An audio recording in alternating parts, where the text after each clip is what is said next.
We come now to the 9th visit, where we shall analyze the 9th principle of success, which is personal initiative. Personal initiative is the dynamo which starts the faculty of imagination into action, in the process of translating one's definite major purpose into its physical or financial equivalent. If you aim for success above mediocrity, you will need to learn to act on your own personal initiative, because your success is something which you must achieve for yourself without someone telling you what to do or how to do it. Incidentally, Cyrus H.K. Curtis, the former owner of the Saturday Evening Post and one of my collaborators in organizing the Science of Success philosophy, was responsible for a motto on personal initiative of such great importance that I want you to have it. Said he, "There are two kinds of men who never amount to much: those who cannot do as they are told, and those who can do nothing else." Of course, Mr. Curtis's implication is very clear. He implied that those who amount to something worthwhile in life are those who move on their own personal initiative without being told what to do or why they should do it. The men who stand out in the minds of the public as the greatest successes from the days of George Washington on to the present are those who chose their own occupation, business, or profession and moved on their own personal initiative in achieving their purpose. And those who are getting ahead most rapidly today, no matter in what position they began, are those who promote themselves to a higher place in life by acting on their own personal initiative. The habit of personal initiative not only inspires one to move on his own responsibility, but it also influences him to carry through until he completes that which he undertakes in a manner pleasing to all concerned, because he knows that a winner never quits and a quitter never wins. And right here is an appropriate place to say something I perhaps should have said before, namely, that a big success is made up of a great number of little circumstances, each of which is so small and seemingly insignificant that most people pass it by as not worthy of notice.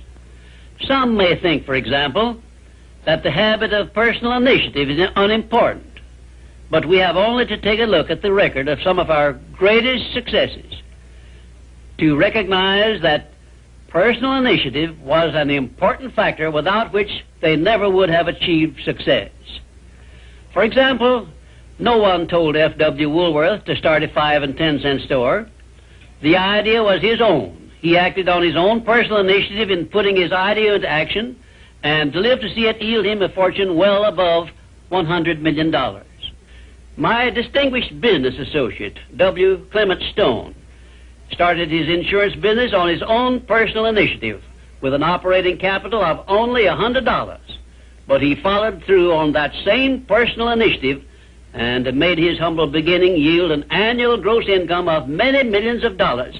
And it was that same habit of acting on his own personal initiative, of doing the thing he wanted to do, which inspired Mr. Stone to join forces with me in taking the Science of Success philosophy to millions of people throughout the world, an undertaking which it is believed may help more people to find their places in the world than has any other influence during the past 100 years.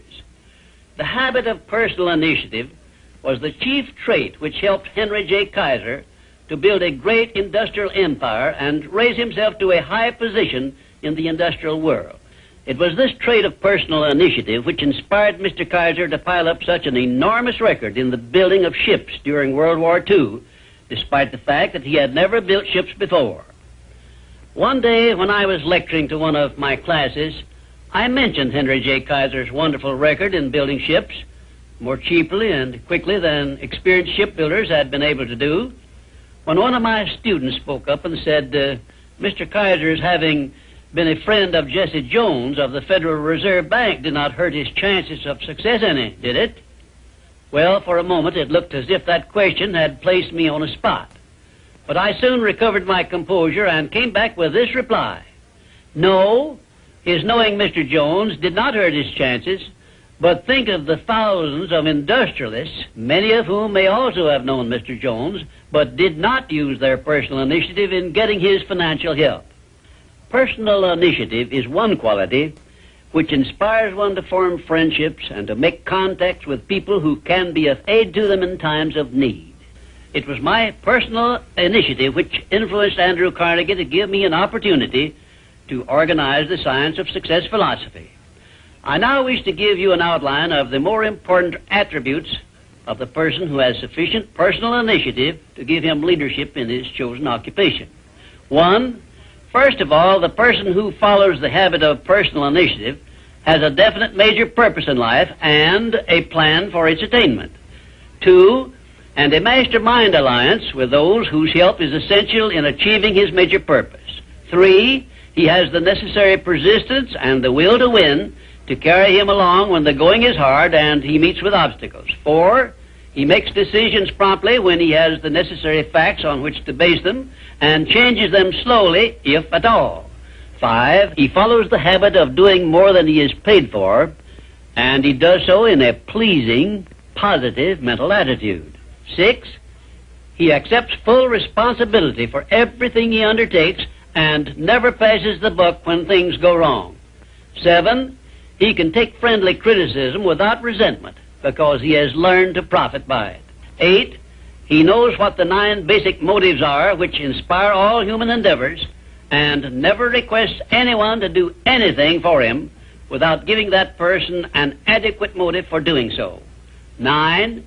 He never expresses an opinion about anything unless he has thought the subject through and is prepared to state how he came by his opinion. 10. He follows the habit of listening much and talking only when he has something to say which may benefit himself or others. 11. He has a well-developed sense of observation of small details and knows his job from the smallest detail to the greatest. 12. He never tells anyone to do anything without suggesting why it should be done and how it may be done best. 13. He follows the habit of concentrating his full attention on one thing at a time. 14. His mental attitude is positive at all times when he is in communication with other people. 15. If you ask him a question, he will give you a direct answer, even if he has to tell you he does not know the correct answer. 16. Last, but perhaps most important of all, he never puts off until tomorrow that which should have been done last week, because he knows that the habit of procrastination is near the top of the list of the causes of failure. If you can rate OK on each of these 16 traits of personal initiative, you are a leader in your field of endeavor. When you come to examine yourself on the subject of personal initiative, just remember that your success or your failure depends very largely on the action you take in connection with your occupation. No one will tell you what you should do. No one will tell you what not to do. The decision must be your own, and you must follow through and carry out your decision on your own personal initiative. If you work for wages or a salary, you should decide to promote yourself through your own personal initiative to the top of the scale in your occupation. And remember that your promotion is entirely in your hands. In my previous visits, I have given you a blueprint of the steps you should take in promoting yourself to whatever station in life you desire. Now, let me give you a brief review of 8 principles we have covered previously. 1. Definiteness of purpose. By now you should know what you want most from life, and you should have a plan for getting it. Here is the most important circumstance of your whole life where you must move on your own personal initiative because no one else can tell you what you should want most. 2. The mastermind principle. If you have not already formed a friendly alliance with those who can help you in attaining your major purpose in life, you should move on your own personal initiative and form this alliance at once. 3. Going the extra mile. This is a must if your major purpose is anything above mediocrity. 4. Applied faith. This is the principle which gives you power in carrying out your definite major purpose and all minor purposes. 5. A pleasing personality is an asset of priceless value, and it too is something you must acquire through your personal initiative. 6. Self-discipline. The 6th principle of success is also something you acquire through your personal initiative. 7. A positive mental attitude, which is the most important of the 12 great riches of life, is also the product of your own personal initiative. 8. Enthusiasm is a state of mind which only you can generate through your personal initiative. You see, therefore, that personal initiative enters into every one of the success principles.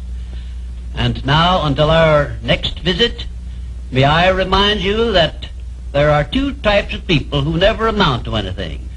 Those who will not do what they are told, and those who will do nothing else.